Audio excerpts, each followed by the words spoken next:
the static clears. Unwanted brotherhood of tears. Grief can weigh us down alone, but here we find a common home. The voices speak to heart and soul. In darker times they make us whole. Through Jesus' light we find our way. In every night there comes a day. From shadows to the dawn we rise. Hope reflected in. Welcome to the Unwanted Fraternity Podcast. Greg Tonkinson here along with my wife and co-host Jennifer Tonkinson, and we are at Tonk's Pub. Again, always at Tonk's Pub. We enjoy the ambiance and the environment, but particularly like the conversation. Well, we are right in the middle of talking about counseling, and we've had people on that have gotten counseling. We've had counselors on. We are so excited to bring to you yet another special guest. But before we get to that, I want to just reach out to you one more time and tell you that we have been so fortunate to partner with the Herzog Foundation. The Herzog Foundation is built on the premise of providing resources for youth pastors, parents, Christian educators, administrators, anyone who has a platform to minister to the next generation. And we've all been there. We've all looked around and thought, man, if I could just gain some more resources, some more tools, where could I find them? Well, Melior, the podcast, Unwanted Fraternity, the podcast, we have partnered with the Herzog Foundation on their podcast network, along with about a dozen other wonderful resources. If you're interested, go to herzogfoundation.com/podcasts, and you are going to find a bevy of resources that really will help you in ministering to that next generation. Well, like I said, we are in the middle of talking about something that probably is long overdue. We've been on the air now for about 3 years, and we should have been talking about this a long time ago, because so many members of the fraternity have either been in counseling, they want to get counseling, or they have a lot of questions about counseling. And yet, where do we turn? When you add to that, Jen, the fact that we're all putting our kids in school, our kids are away for 180 days a year. Now we've added another layer to this issue of counseling by way of, well, who's going to help my student when they're in class? Who's going to minister to them in a unique way? Something that is probably a lot of teachers feel this burden, like, I want to do it. I don't have the training or resources, and especially the time to do it. So how do I do this? Well, we are blessed today to have on the show Chizzy Anderson, who is with Valley Christian Schools. And Chizzy is the coordinator of spiritual wellness and Health. There you go. Thank you, Chizzy. Chizzy has been doing this for a number of years, and we are blessed to have her because we have so many questions for you, Chizzy, about not only what you do, but really laying the foundation for why you do what you do. In other words, let me just start with this. Why do we need this job in Christian education? Well, I think that it's necessary to have someone on the campus that can be a liaison between the student and what they're trying to say and do, and what the parents are hoping will be a support for the student in order to help them be able to move smoothly through schoolwork so it doesn't hamper it. We do have sometimes a little bit more of a lack of resilience, and so I think to help with that middle ground between having something occur and then having them continue on in a victorious kind of way. Excuse me. And to have them just be able to continue with the goal, which is school. And that's what to me is fascinating about this, because we had on last episode a professional counselor, a therapist. She's got her training, got her master's and all that, but her full-time job is just to work with clients. A lot of them are teens. But there's a transaction that happens, like you're paying for that service, right? And so there's kind of like, our son went to counseling, and so there is a responsibility, but also like that's what that person does full-time all the time. what I love about what you just said, Chizzy, is you brought in the fact that, no, this is under the covering of their primary responsibility, and in this case at Valley Christian, which is to get an education. Mm-hmm. And so you step in and say, okay, I could probably book my schedule 24/7 with students that just have issues, that want to talk, want to get through things. But on top of that, your goal is to get them back into the classroom and to be successful in the classroom. Yes. Is that challenging when you're looking at their primary goal may be, hey, I just want to talk to someone that is wise and can help me. But your primary goal is, yes, I want to help you and talk with you, but also you're here to get an education. Yes. Yes, I have a whole range of students. We have some students who know that, and so they come a little bit reluctantly to me because they're just like, I just need to get my work done. And so then they're at breaking point by the time they come. Mm-hmm. Of course, we have the other end of it, which is students who are just like, I'd really like not to be in class, and this is a approved way to not be in class. So I usually have to sort that out as I'm talking with them. Yeah. But you have, like, even if they're on that other end where it's like, man, I just, it is an excuse to get out of class, they're not going to just hang out in the courtyard or in the student center. Like, they're going to talk to someone about their problems. Have you seen an uptick in, because I just think when we were students, I mean, there were guidance counselors. Yeah, for college or getting your academics. Yeah, academic guidance counselor. But I don't remember. I can't remember too many, like, people in Chizzy's position. No. It was like, hey, I want to talk to you about mental health, about. We didn't really talk your about mental upbringing. health, I don't think, as It much. was just kind of, and so here we are. I would say, Chizzy, you're probably one of many in different capacities at schools that focus solely on the mental health of our students. Mm-hmm. In your time at Valley, have you seen an uptick in people requesting that? I feel that when I stepped in, it was already high. It was a little bit like behind in terms of being like, they really needed a female advocate on campus, someone that was a liaison, and the position didn't really exist before I got there. Right. And so trying to, what did you say? I remember that, yes. Yeah. Navigating it and trying to figure out exactly what it should be shaped like. I ended up more on the, I'm passing pertinent information to the right people, groups, departments, so that the students and their parents can reach their goal or reach the help that they actually need. And yes, it does rise, but it honestly, for our school, it kind of depends on the year in terms of the combination of students that I have. I do think that there is, of course, a massive rise in the weight and pressure that students are having to carry at an earlier and earlier age, and that seems to be coming in combination with a less and less resilience to be able to carry it. And so those two together, plus sometimes maybe a little bit of a lack of home support, meaning some people feel like they are in a Christian school, therefore I can remove my hands a little bit. So if you put all that together, you end up with a little bit of an uptick. Yes. When you say they come with a little bit different kind of baggage, I guess you could say, what do you mean by that? Like, are there, like nowadays, they're different than they were? Yes. Like you've seen a difference? Yes, I would say that right now, if I was just going to go to like a really negative side, it would be that a lot of students feel they've hit their max very early. And therefore, they feel like this went wrong, and then I had this type of a day. And then my parents said this when I got home, and that's it. They don't feel like they can go to school the next day. It moves so quickly towards a type of self-harm, whether it's in thought or behavior. And so it goes so quickly to, I cannot handle this, and what should I do to get out of it? And instead of being like, that was a rough Thursday, or it's been a bad week, it's been a very difficult semester, the expectation to climb back out of it is not as high as I would prefer to see.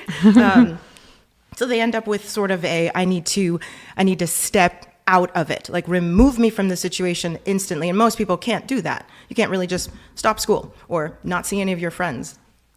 So if you need some kind of control in terms of how to handle what you don't want to see anymore, that you need to stop right now, the ability to go towards harming oneself is like a sharper quicker, shorter road, I would say. Yeah. And of course, there is the uptick in the awareness for mental health, about mental health, and so that's good. It has a lot of pros, and it also has some cons, because sometimes I think people start to take phrases and use those, and they aren't necessarily looking to get better. Sometimes they are just wanting to name, and so in doing that, that's what I mean by the range of people that I have. Some people are like, I've got it, I don't really need any help, but maybe I need just a little bit of help today, and other people sometimes are more like, I need help every day, and I can't do this. So it's almost like they've not been taught the coping skills as a child. Like they haven't been allowed to get into a situation of conflict. And so is that where you're seeing is that what you attribute it to? Yes, I see it a combination of not being able to cope with what they're seeing.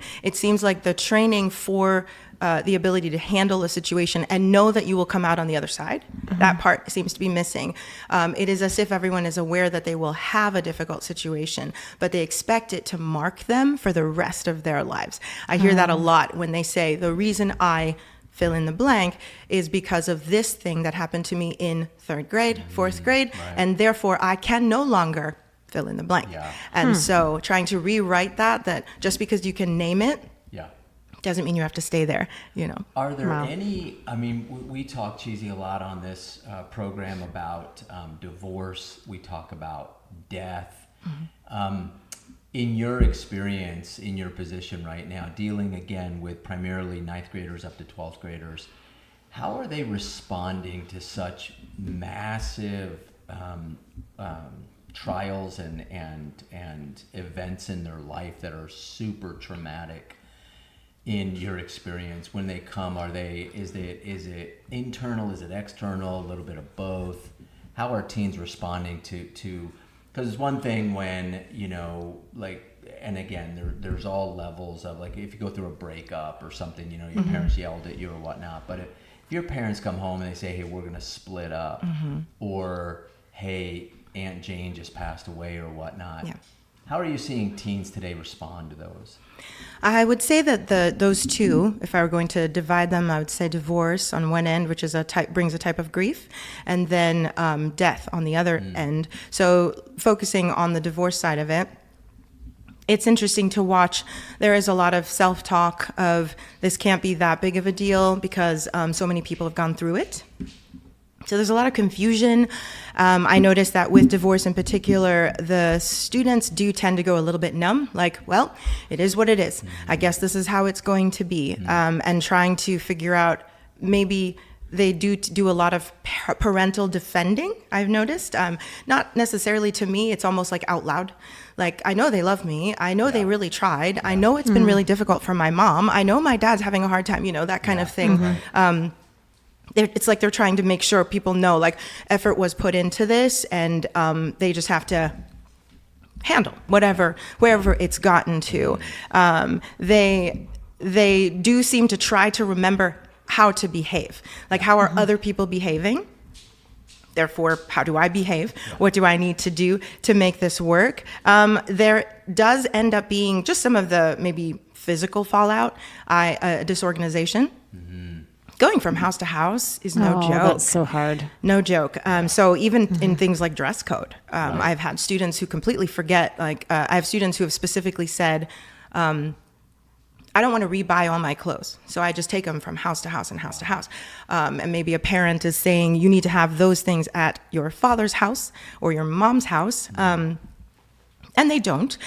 They're even just that, bringing it and being like, oh, I forgot to do laundry. I'm stuck in pajama pants. Disorganization with school in terms of, like, who actually is speaking into their education and how they handle it. So they're having to navigate all of that. And then they can't usually seem to, like, nail down their emotions. In a lot of cases, of course, there's bleed over from the parents' emotions during the whole thing.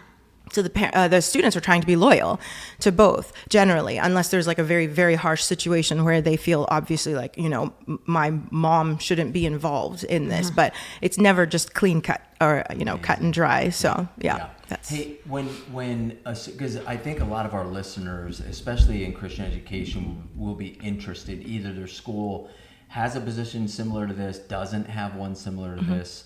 Again, we're talking to Chizzy Anderson here with Valley Christian Schools, and Chizzy is the coordinator of student health and wellness. Yes. Coordinator of student health and wellness. Yes. And so for those listening, and Chizzy, they're looking at their school thinking, gosh, I have so many questions for her. I wish I was sitting where Greg and Jen are sitting. Can a student, can they just show up and get a date with you and parents not be notified? Or because we're at a different level where we're dealing primarily with minors. Mm-hmm. And it's not typical for a minor to go to a professional counselor, primarily because of the financial costs, mm-hmm. where parents wouldn't know. Mm-hmm. But in a school setting, can a 16-year-old just sign up or knock on your door? And then if that's the case, what is your responsibility by way of parental notification? That's a good question. Yeah. We've had to navigate that carefully. Generally, the parents know. I have a lot of people whose parents send them to me, or they will call and leave a message. I have one particular type of message that I always say I don't do, which is if a parent says, "Can you please check on my son?" Also, don't tell him that I called you. I always say, I'm going to tell him because I would like him to know that you care. But for me specifically, working in a Christian school, one of my favorite ways to minister to a student is to have them just be laid on my heart. And I find them, and then I tell them, the Lord really laid you on my heart, what's going on with you? So to look like I happened upon them kind of removes that. Sure. That's good. You know what I mean? So I really do like to let them know. When the student comes in, we do discuss if we're going to be talking to their parents. Sometimes they're just coming in for some support, for some prayer. If that's the case, not really a big deal. I don't go in and tell their parents all the time. I have parents who specifically say, please don't tell me everything. I want them to know that they can trust you. Yeah. And I'll say, well, I can adhere to that sometimes, but not all the time. Yeah. I'm very clear with the student if I'm going to tell their parent. I just let them know this is heavy, or you need your parents at home to be aware of this. Some of them say their parents are aware, and then I'll say, well, I'm going to double check, So I generally do. I have a lot of students whose parents know. I have a couple that are like, my mom says I need to talk to somebody. She doesn't know I'm talking to you because then she'll think she's right, And I'll say, well, she was right.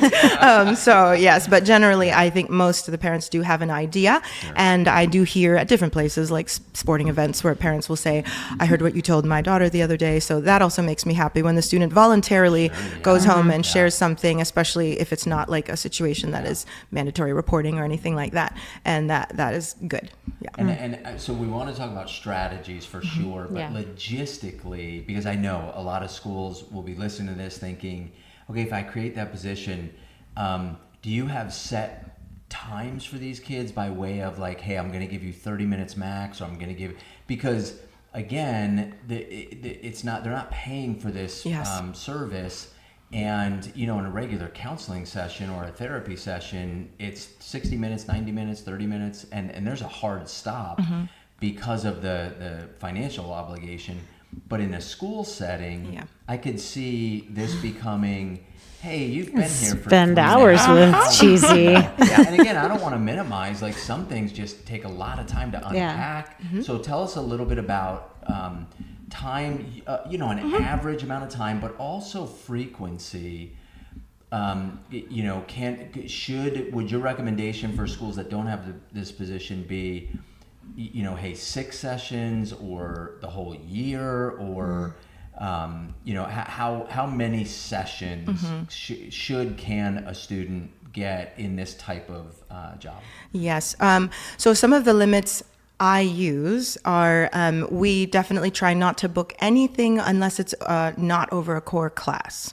So in other words, not to minimize fine arts or art, but if I have checked in, I check in with the teacher and I verify that it's okay for me to pull them. I generally take them maybe the last 15 to 20 minutes of a class period.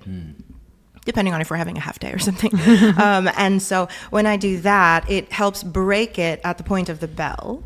And then I know, like, very rarely are they having a non-core followed by another non-core.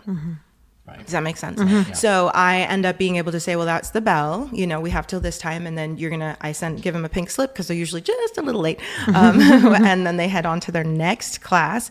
There are times where if I am revisiting something or someone told me something and I need to pull a student, I do use that rare occasion to pull them from whatever class they're in after I make sure they're not taking a test and so on. I have multiple ways of reaching the teachers, and if I must do it, I will have them called.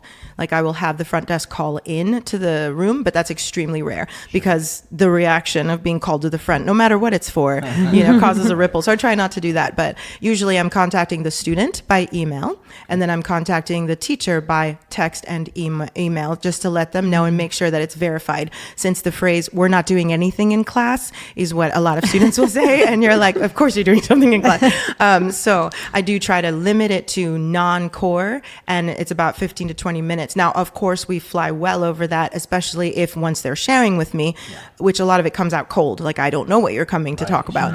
So if it's really, really difficult, we will take longer, of course. But if it's so difficult that they're a mess by the time they're done, then usually that's the end of the day for them. And we will need to bring in a parent or say, like, pull yourself together and then call your mom and you need to drive home, since a lot of our students do drive home. But a lot of them will feel better after speaking, and so they can try to finish the rest of the day. And will they do, a month's worth? How long do you? What are a your semester's boundaries? worth? Like, have Yes. you reached a time where it's like, okay, I love what we're doing here, but we got to kind of like. Well, and I'm sure too that you want to like assess, does this person need professional help outside of school too? So Yes. how long do you give Yes. session I time? usually by the first or second, I can assess if they need help outside of me. A lot of students will come in just for one thing and then they're fine. But I have some students maybe at the complete other end of the spectrum where their family support is almost non-existent, or there's enough trauma going on in the family as a whole that I will check with admin, and then I'm seeing them about once a week for the majority of the school year, because our school is one of the only constants. That does not happen too often, but if we are, it does help me to be able to look at them and have eyes on them and have them know they can trust us to help them make it through successfully through school. And so, but that's a pretty high level for me to be able to continue to see them. But generally we try to stop at around 3. But like I said, a lot of people just need me that one time. And then other ones are, maybe a little bit more often. So sometimes we'll do a semester if there's something someone is going through and we're waiting for it to be resolved. Then I'll see them maybe once every 2 weeks.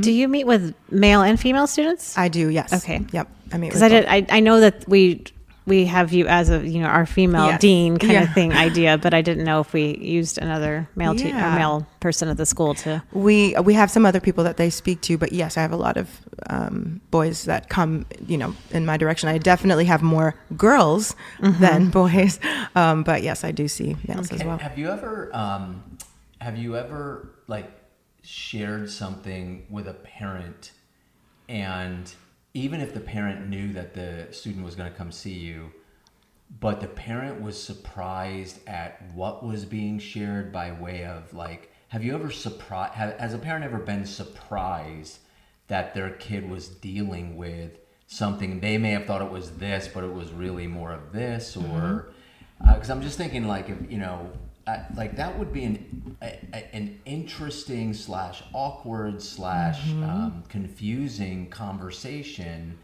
that my kid's coming home and the coordinator of spiritual health and wealth or wellness, not well. wealth. Yeah, that's a different episode. Health and wellness is calling saying, hey, just want to let you know I had a great conversation with Sarah. And we talked about these things and she's kind of working through this, and the parent's like, wait a minute, I didn't even know she had a boyfriend, or I didn't even know, she wasn't that'd be feeling that, awkward. or whatever. Yeah. You like reveal, but Yes. whoops, I didn't know you didn't know that. There's a long pause. Yes, you know. that's exactly what happens is the long pause. I have to think before I pick up the phone. If the student is aware, which they usually are, I do ask which parent they would prefer. I do ask that. Okay. Sometimes someone will say, hang on a second, let me get my husband on speakerphone. I'm like, all right.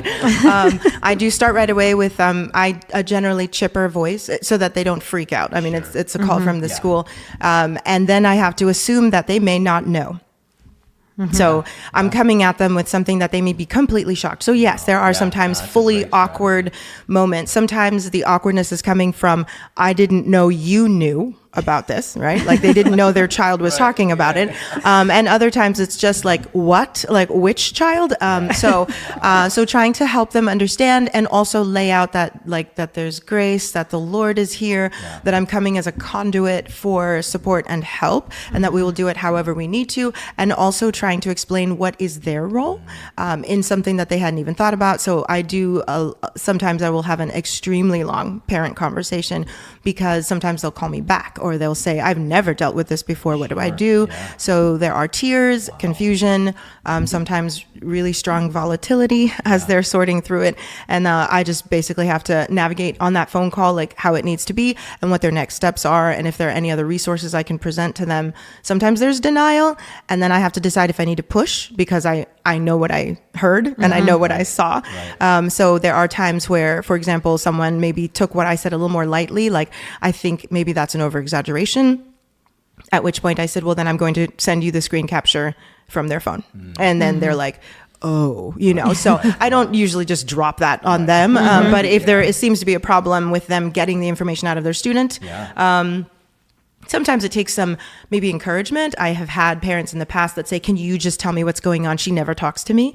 In which I say, I would really love it if you would try harder to do that before you come back to me. I will verify, but it would be great if she talked to you. And so sometimes I will go ahead of the student. They'll say, I am going to talk to my mom tonight. And I'll say, okay, I'm going to call your mom and tell her you're going to talk to her tonight. And so, but I do a lot of shock for parents sometimes, and that makes me sad. But I have learned how to speak in such a way that they can understand that we're here to help. It's such a great, our school is one of the initiatives both last year and this year and even moving forward is to partner with parents. And I see the aspect as just such an incredible way to partner with parents, to share with them, hey, we're on the same side. Like the goal is to equip your student to become a culture changer for Christ. But in doing so, man, we got to work through some stuff that they may be going through. In saying that, though, that's like on paper. What you have to deal with, I mean, what you just shared, I'm exhausted by what you just shared. And so Chizzy, I just have to think, like, how do you, in this position where a lot of it's confidentiality, a lot of it is you look at students much, much differently than teachers do, than other staff do, because you know stuff that none of us know. And you can see dozens and dozens of students who have crossed your doorway that are sharing some intricate, deep, complex things. You've talked with parents, maybe they're responsive, maybe they're not. And so your head has to just be swimming with, like, there's the tip of the iceberg kind of thing. Like, we see the tip of the iceberg and you are privy to some stuff that really can't be shared in, mass quantity. How do you do self-care? How do you not go home and just, vomit all over the place in terms of venting? Or I wouldn't even know how to do that. And so for those that are thinking, man, we need a position like this, what would your advice be to them in terms of, okay, now that you have someone, here's what I would recommend in keeping them? Because if you don't do these things, you might just lose them. Right. Good Yes. Yeah, that is a good point. I will say that is my weakest area, in all honesty. I think part of what helps me do the job well is also what helps me not carry it well. At times I have to go home and share with my husband without using any names. Yeah. And I'll just be like, this is what I heard today. Yeah. this is what a student shared with me, and so on, just so it comes out of me, because I have nowhere to put it. Yeah. Even in telling their parents, sometimes it doesn't relieve me. Right. Right. We're going to see them tomorrow. I'm going to see them when they're doing that thing, and I know it's coming from this, but the teacher doesn't. And so how to liaison between them and the teacher and let them know that there's stuff being worked through, but it's not done, you know? So I do end up walking with that weight a lot, especially because I feel like to do my job well, I do need to remember where I left off with them. So I take copious notes, which means I'm like digging really deeply into it. I want to hear where they are so I can see if there's a difference the next time they come in, you know. Is it worsening? Is it getting better? Yeah. Especially in situations where I didn't need to involve the parent, let's say, right away, or I involve the parent in a light way and they feel, okay, we've taken care of it. And you're kind of like, oh, there's some more layers. I don't know if you want to hear me ever speak again, but trying to make sure that I can see clearly. The Lord has given me really high observation. So sometimes I can see past what someone is saying, you know, like what they've actually said. And that part I think is the heaviest, because I am not just waiting for you to tell me what is happening. I'm looking at it and I'm either drawing it out without trying to dig up things, you know, or the Lord's just showing me like this needs to be said. And so I'm saying it and praying that it's going where it needs to go and that whatever isn't, you know, shouldn't get planted, you know, like, so I do a lot of, wow, I hope I said that with the right tone. I hope that I shared that in the right order, that if they repeat what I said in their minds, that it comes out the right way, that I didn't mess anything up. And so that part is very difficult. I'm already a self-assessor all the time, like, so this job sometimes is, my husband will laugh sometimes. He's like, wow, like, because it pulls out that side of me. So I do a lot of praying. And sometimes I've had different suggestions about things to do to like take a mental picture of closing a box and being like, I'm done for the day. I've worked very hard this year to try and finish at my end time, but generally I'm not done. And in my effort to finish, I will be there for many, like at least a couple hours past my actual end time, because I'm trying to end that day so it doesn't carry into the next. But that doesn't really help that happen. So trying to be like, I'm finished for today. This is my max, and I'm going home. That has been difficult for me, because I just think if I push a little bit more, I think I can squeeze in some more. And people are really in need of help, and so it is hard to be like, so I'll see on Thursday, you know, like when they look like they're dying. So assessing even that, like, how much of an emergency is it? Fridays are tough. Oh, yes. I'll see you on Monday. That's 3 days. Oh, yeah. Yeah. So sometimes they're all trying to get in there as quick as possible because the weekend is coming. Same with end of school year or right before Christmas break and things like that. So I know, even end of school year, they're headed home for 2.5 months or whatever. And they're who do they talk to? Exactly. And because you're not going to give out your number. Please don't, you don't want to do that. I try not to. But that's when you really do want to involve the parents. And so I do have a question. If you could tell parents, this would be healthy for you to start practicing at home when your child is going through divorce or when your child has trauma from losing someone. Like, these are healthy things to talk about, healthy things to practice. These are the routines that are probably going to set your child up for feeling like peace at home. Yeah. What would you say to parents? I kind of have a variation of things. I would say a lot of parents seem to say to me, oh, I wasn't sure if he was feeling that way, but I didn't want to ask, or I didn't want to maybe like set them up for that, you know, like they don't want to bring it up. So I call it like poking the bear. It's like they didn't want to poke the bear, but just because it's lying asleep doesn't mean it's supposed to be asleep. A lot of these traumatic experiences, I've noticed that the students will say, I don't want to bother my mom, or I don't want to bother my dad. So the tendency is to keep it back. If it's something that isn't necessarily something they've experienced in trauma, but maybe the result of a really bad decision, they also don't want to bother their mom or dad, because they say, I know what I did was wrong. And all they're going to do is say, you shouldn't have done this, that, or the other thing. And so they're like, that whole conversation is going to be absolutely useless. So I would say, go ahead and poke the bear, you know, gently check in. How are you doing? It doesn't have to be a long, crazy conversation, but find out if they're doing okay. Expect it to take a minute, because I'm okay. Yeah, I'm okay. Yeah, I'm okay. 11:40 or so, no, I'm not okay, PM. I mean, then you're like standing there against their door jamb till 1 a.m. as you're trying to figure out what is it. It might take a few days and so on. Also, I would say acknowledge if there hasn't been a pattern of sharing in your family. Many students say to me, I would talk to them, but we don't talk about this kind of stuff.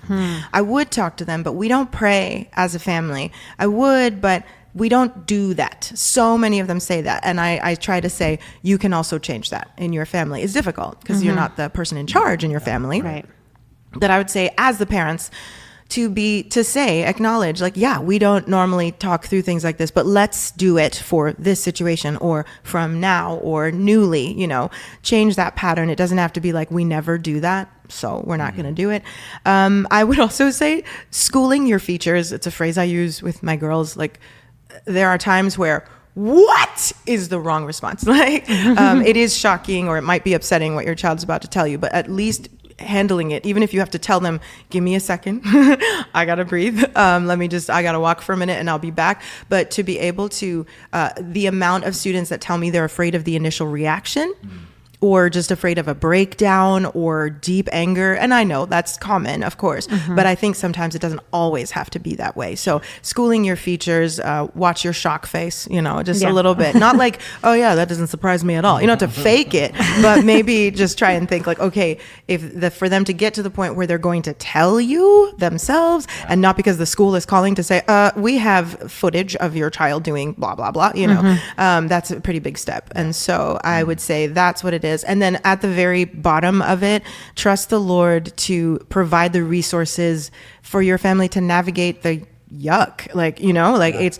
He knows that it's happening. And so he has a way laid out for you. So asking him for grace and then having him show you what are those ways. Is it financially for counseling, therapy? Is it through other people? Is it, meeting and talking to the right person, reading the right book?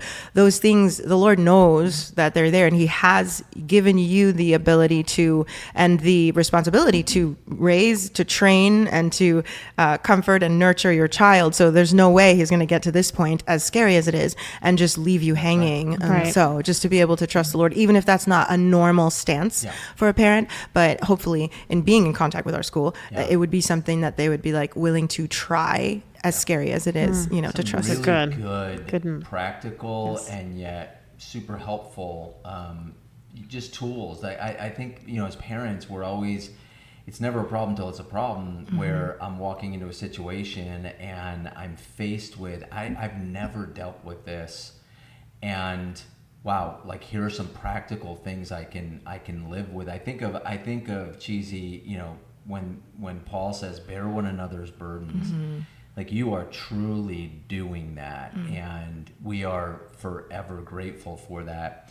But give us one or two success stories, because I think that when we hear these, our minds go to, holy cow! One, there's a lot of things going on beneath the surface, and two, they just seem unredeemable. That it's never going to work out well.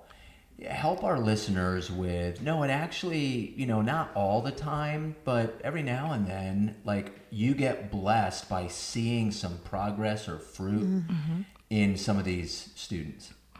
Yes. Sometimes the best fruit is that they don't come back. Wow. Not that I want them not to come back, but there are times where it's they forget, and to come to see me. And I love that. So every once in a while I do have kind of a list I go through, and I will email and I'll say, just let me know how you're doing. You don't have to come in, but you're free to pop in if you need to. And they'll say, I'm doing really well. I'm doing much better, or this and this finished. And I did make it through the surgery. My dad's fine. The diagnosis was better than we thought, all those things. Right. So those are good. I think maybe seeing students finish, graduate, successfully move on is another thing that can be, it's aw. I will be honest, and some of them I'm praise the Lord, but yes, and it's great. But also just seeing the different choices they make further down the road.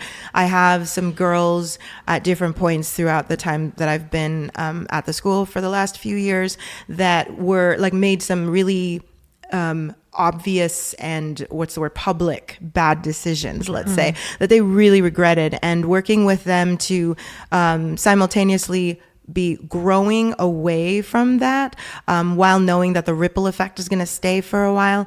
Some of those have really turned it around. It took some of them up to 2 years for the people around them to forget that that's not their identity. And we talk through working really hard by the grace of God to keep rewriting what your legacy is, rewriting what your reputation looks like. And I really like seeing when a lot of effort has been put into it, a lot of tears and checking and crying and then being mad because people just won't let it go and things like that, and seeing them now, some of them, and just seeing that they are like, okay, they did rewrite it, they did run for that position and get it. They're what people say about them and describing them is so much more triumphant and victorious, and it leaves behind the other things that they did, and they then even use it as part of their testimony. And so that's like awesome. Yeah. That's awesome. It's so good to, like, I think for all of us, teachers and faculty and staff alike, when you're in the doldrums and it's just like you can't see the silver lining, you can't see the light, you can't see, because you're just burdened with all of these hits that you're feeling or taking. When you get that moment of, wow, like they're doing better, they're growing in the Lord, they've turned the corner in this area of their life, they've repented, maybe they've gotten through some stuff, and just to know, hey God, whatever small part I got to play in that, like, thank you. But to hear feedback, or to, like you said, to get some notes or whatnot, that's got to be what keeps you in the game a little bit of, hey, I can get up tomorrow and do this because this person just reminded me. No, with God, all things are possible. Like, this is like, even in the most dire straits, he has the ability to provide for them, to heal them, to give them strength. And he uses people like you, Chizzy, to play a part in that. But we always have to remember, we play a small part. God is the one who grows, and he does it according to his timing. And so I am so grateful I'm selfishly grateful that we have you at our school. What advice would you give as we close here with you today for schools or homeschool cohorts, or maybe private Christian schools or whatnot? What advice would you give to them if they don't have this position? How can they start this position? What would be some steps they could, now that you've done it for a few years, your advice to schools that don't have this? I would say maybe just assess when and where that position would be implemented. Ours is during the school day, so I am there as at the same time as the teachers are. Of course, I can stay a little bit later, but I am not someone who, let's say, arrives at lunch and stays till 5. Okay. Sometimes I've thought about, like, do I just need to stay a little later? And I do sometimes, but not generally. It's like, this is, you need to make sure that your parameters are set. What is your role as a school? And I think it's best to remember that the goal is for them to, you find that fine line between having school be part of the consistent thing that helps build their resilience while they're going through that, and knowing when maybe it's tipping them a little too far and school is needing to be, like, just tweaked a little bit in how they do it, and or paused. We have people who have said, like, this isn't a good time, I am going to pull my student, not in anger, but because we really need to focus on her health. And that's happened, and that's great. Thankfully, it's a little bit more rare. But be willing to assess the situation and feel it out, because the position is there, but it also, shifts a little based on the particular culture of the school. And if you have a larger student body, you're probably going to need more than one person, or you need to be working in tandem. It needs to be someone that communicates really, really well, but also is super discreet, is what I would say. That's like the two things you need to know: who you're talking to, and who can get who can help the student reach the goal. So when I'm done, I end up speaking to the Dean of Academic Advising. If we're working with grades or assignments, if the person is drowning, they may need an email that goes out to all their particular teachers to say they just need some grace applied for the next 2 weeks. I'm reaching the vice principal or the principal, and so on. So it needs to be someone who communicates very well. I would say also that you need to decide as a school, what is your line, like record keeping wise. How long are you keeping those? Make sure that they're very clear on what mandatory reporting looks like for your school. And you might also be working with security. I do a lot.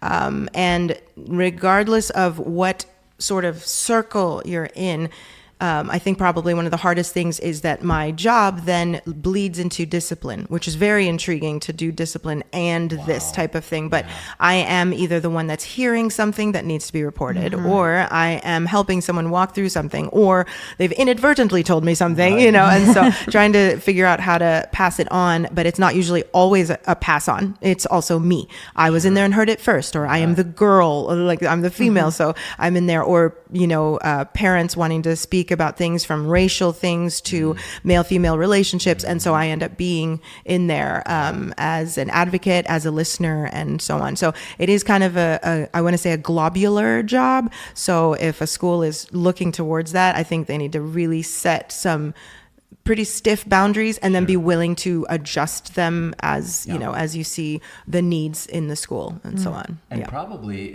you need someone that also, like you said, communicates, but I would say even has that relationship with faculty, because again, you are a school, classroom is core. And so to have that person like really lift up academics to say, hey, I care about this. And the goal is not to get the student out of academics. It's actually to get them back in. Yes. Where they can be successful. And so, wow, that is so good. And I'm going to take some liberty here, Chizzy, so I apologize, but I really don't apologize. Listen, if you are a Christian educator, if you're an administrator, if you're a faculty member that you're not a part of Chizzy's school, but you've got questions by way of, man, how could we start this? Or could we do maybe part-time and ramp up, or, Chizzy's email is on our website. You can go to the faculty page, and I think I speak for Chizzy, like she'll give you our playbook, what works for her, what doesn't, because we want this to be successful for your school. We want this to be successful for your homeschool cohort. This is, to me, a top priority position. Like if you're looking at budgeting and how do we do this, I would say create this position if you haven't already, and then use people like Chizzy, who has lived it for a few years now. Hey, here's what works, here's what doesn't, here's what you need to think through, just exactly what she was saying. But I think Chizzy is available for that. Just inquire. And again, this is not silo, right? We're not trying to be the best here. We're trying to spread the wealth. And so, Chizzy, what you're doing at Valley Christian is so valuable. I've got to think there are other schools out there that think, man, how could we do that? So my final thought is, because you're on this and other schools will hear about it, you can't go anywhere. Right. And so you are locked in. So I did. She came by my classroom. You're not applying for other jobs out there. Sometimes Chizzy gets to come to the junior high campus. We are, just so you know, we're not on the same campus.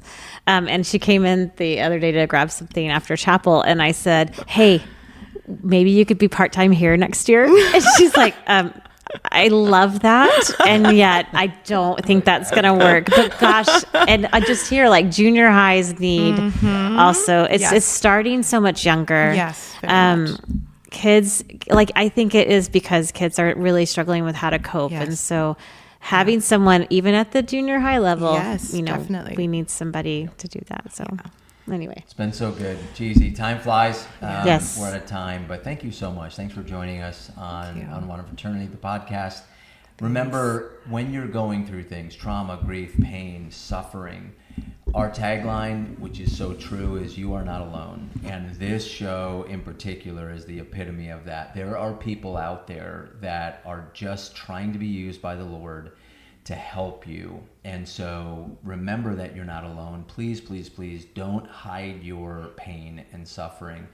talk to people about it. People like Chizzy, Jen, myself. There are people that God's going to place in your path that want to know your story. You just have to be open enough to share it. And so remember that. We'll see you next time on Unwanted Fraternity, the podcast.